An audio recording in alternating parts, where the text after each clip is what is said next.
Hai guys, kembali lagi dengan Grammar Mastery.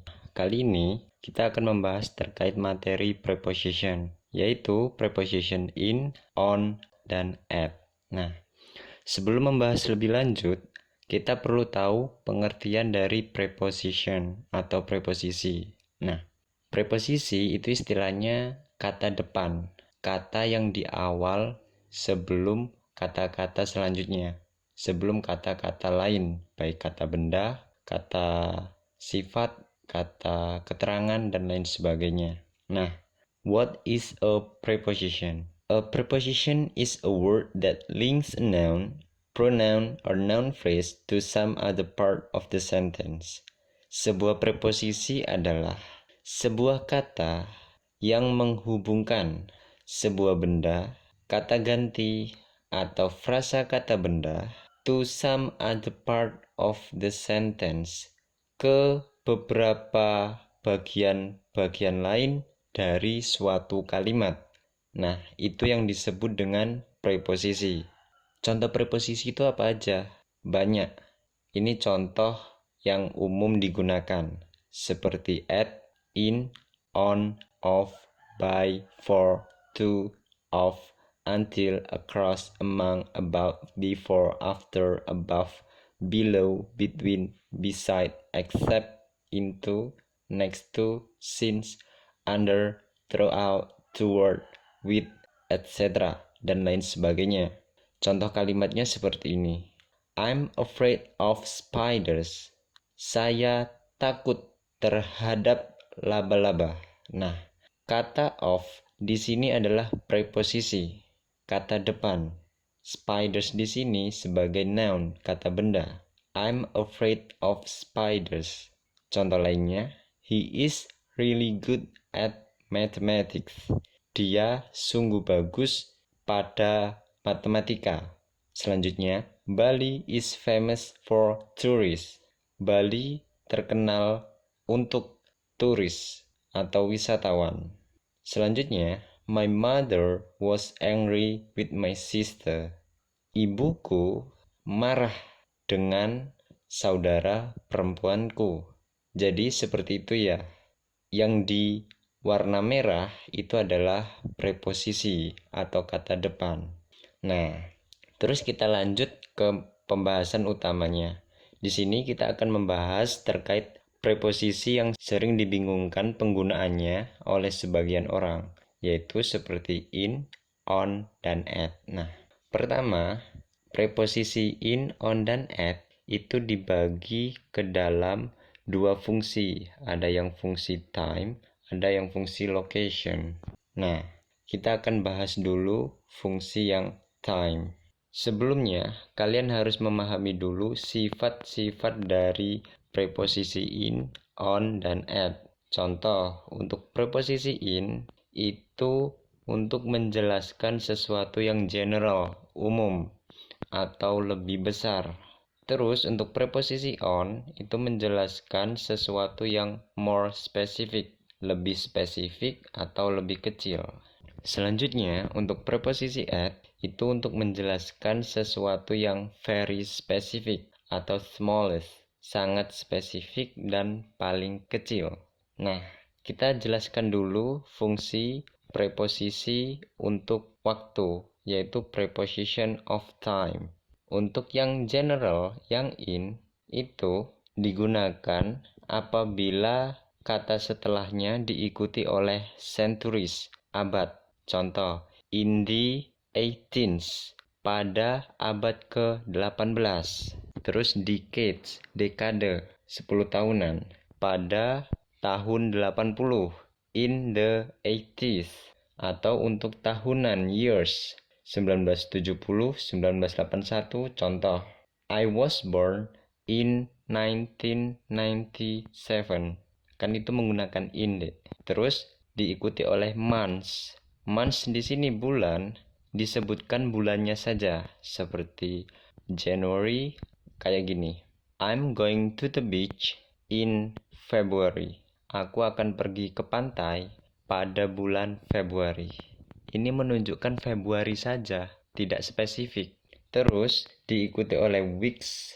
Contoh, in 2 weeks, dalam 2 minggu. Contoh, I will stay here in 3 weeks, dalam 3 minggu. Seperti itu. Selanjutnya, ada preposisi on. Ini untuk more specific atau smaller. Contoh, untuk bulan yang diikuti oleh tanggal. Example, I was born on the 13th of September. Aku lahir pada tanggal 13 September. Ini kan lebih spesifik, sebabnya menggunakan on. Selanjutnya untuk days, untuk hari-hari yang spesial. Contoh, my father will give me a gift on my birthday. Ayahku akan memberikan sebuah hadiah pada ulang tahunku. Nah, misal untuk hari Natal, hari raya Idul Fitri, hari raya Nyepi, dan lain sebagainya, itu kita menggunakan preposisi on. Selanjutnya, kita menggunakan at very specific untuk merujuk ke waktu yang sangat spesifik atau detail. Contoh, I wake up at 7 a.m. Aku bangun pukul 7 pagi.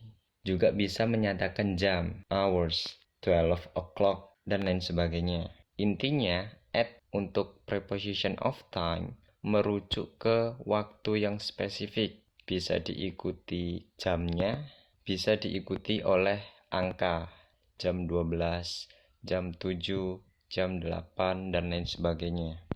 Nah, selanjutnya, preposition of place atau location. Penggunaan kata in itu untuk sesuatu yang bigger atau general. Contoh country, city, neighborhood. Example, I live in Indonesia. Aku tinggal di Indonesia. Indonesia kan ini luas, terdiri dari beberapa provinsi, beberapa pulau. Itu nggak disebutin dengan jelas, pokoknya tinggal di Indonesia. Kita menggunakan preposisi in. Terus, untuk menyatakan kota, itu kita bisa menggunakan in. Contoh, I was born in Jakarta. Aku lahir di Jakarta. Nah, Jakarta kan ini luas, terdiri dari beberapa provinsi. Ada Jakarta Timur, Jakarta Selatan, Jakarta Barat, dan lain sebagainya. Selanjutnya, untuk preposisi on, untuk menyatakan sesuatu yang lebih spesifik. Contoh, I live on Gandrung Street. Aku tinggal di Jalan Gandrung. Atau my house on Gandrung Street. Rumahku di Jalan Gandrung. Seperti itu. Contoh di sini Oxford Streets atau avenues, tempat-tempat yang lebih spesifik. Itu kita menggunakan on. Contoh the corner. I have been waiting for you on the corner. Aku sudah menunggu kamu di pojokan itu. Selanjutnya, untuk preposisi at very specific. Ini untuk detail place. Nah, preposisi at ini itu untuk certain place, tempat-tempat tertentu, atau part of place, bagian dari suatu tempat. Intinya, menyatakan suatu tempat yang spesifik, suatu kedudukan atau posisi yang spesifik. Example, biasanya untuk alamat yang diikuti oleh nomor. Contoh, my office is at 18 Palapa Street. Nah, kantorku ada di Jalan Palapa nomor 18. Seperti itu. Terus untuk specific location, the store. Jadi, untuk menyatakan posisi atau tempat yang spesifik, itu kita menggunakan preposisi at. Nah, contohnya seperti ini. Untuk at specific time, I wake up at 7 o'clock. She returned home at midnight. Terus untuk holiday period, waktu liburan. Everyone seems happy at Christmas. Seperti itu. Nah, jadi preposisi at itu juga bisa untuk menyatakan suatu event yang khusus atau kejadian-kejadian yang khusus. Contoh on. Days of the week. We will visit you on Wednesday. Specific days. I return to my country on the 27th. Atau dates. We get together on Christmas Day. Itu bisa menggunakan on. Selanjutnya ada in. Yang pertama untuk months. My birthday is in January. Untuk years. America was discovered in 1492. Terus untuk seasons, musim, I always go to the beach in summer. Terus untuk length of time, it will be ready in 20 minutes. Biasanya untuk durasi waktu, kita bisa menggunakan in. Terus untuk centuries, life was different in the 15th century. Ini sama seperti yang kujelasin di atas. Selanjutnya ada parts of the day. Contoh, in the morning. I go to the gym in the morning. In the afternoon, I often feel tired in the afternoon. In the evening, I study English in the evening. Atau at night, I like to read in bed at night. Nah, seperti itu ya. Ini contoh gambarnya. Misal preposisi at. Contoh at school. At the Crystal Building. At the entrance. At the front desk. At the top of the page. Di atas halaman. At a concert. Terus ada in. Nah, in itu juga bisa digunakan untuk menyatakan hal atau benda yang terdapat di dalam suatu benda lain. Contoh, in a lift, di dalam sebuah lift. In a building, di dalam sebuah gedung. In a town or in a country. In an armchair, in the book. Nah, ini kan di dalam buku. Terus in London, di London. Ini secara umum. Terus untuk on, itu ada on a motorbike. Nah, on di sini juga berfungsi untuk menyatakan suatu benda yang terletak di atas benda lain. Biasanya itu menyentuh permukaan. Touch the surface, menyentuh sebuah permukaan. Contoh, I take your book on your desk. Terus biasanya dinding itu menggunakan on the wall. I put the photos on the wall. Aku menaruh foto itu di dinding. Contoh, on a motorbike, di sepeda motor atau pada sepeda motor. Nah, sepeda motor di sini kalian kan menaikinya, kalian menyentuhnya, menyentuh jok atau berada di atas motor. Itu kita menggunakan on. Terus ada on a wall, on a farm, on the desk, on the beach, on a horse.